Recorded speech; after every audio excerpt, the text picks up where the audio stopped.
অনেক কষ্ট করে স্বাধীন হচ্ছে।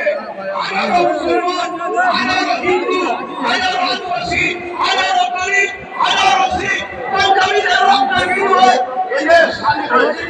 তবে সেই দেশে সংবিধানকে নিয়ে আজকে তুই হতে পারো প্রাইম মিনিস্টার, কিন্তু তোমার অধিকার নয় আমার দেশের সংবিধানের উপরে হাত দিতে পারে।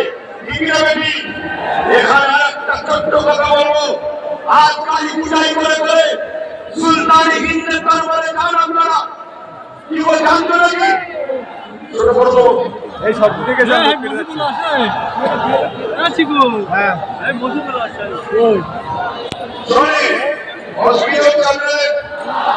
আমি আন্দোলনের নামিনি নেমেছি যখন এর সাপ সে দেখে ছাড়বো, কিন্তু